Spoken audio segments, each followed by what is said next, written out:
কেষ্ট কাজল গোষ্ঠীদ্বন্দ্বে রণক্ষেত্রের চেহারা নিল তৃণমূলের সিউড়ির 2 ব্লক কার্যালয় চত্বর। তৃণমূল 2 গোষ্ঠী সংঘর্ষে কার্যত রণক্ষেত্র সিউড়ির 2 ব্লক তৃণমূল কার্যালয় চত্বর। একে অপরকে লক্ষ্য করে ইট বৃষ্টি, পরিস্থিতি নিয়ন্ত্রণে পুলিশের লাঠিচার্জ।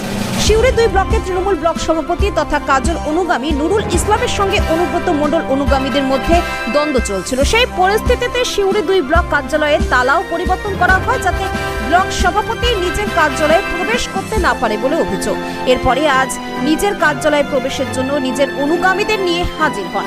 তখনই 2 পক্ষের মধ্যে বচসা শুরু হয়। এরপরেই শুরু হয় একে অপরকে লক্ষ্য করে ইট বৃষ্টি, মারামারি।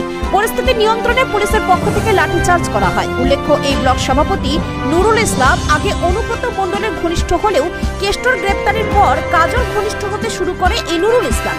বর্তমানে তিনি কাজল ঘনিষ্ঠ হিসাবে পরিচিত। এমনকি সম্প্রতি ওই ব্লকে গন্ডগোলের জন্য নাম করে অনুব্রত মণ্ডলের দিকে ইঙ্গিত করেছিলেন নুরুল ইসলাম। তিনি মূলত বোলপুর লবিকেই এই অশান্তির জন্য দায়ী করছিলেন। এরপরই এদিনের এই গন্ডগোল।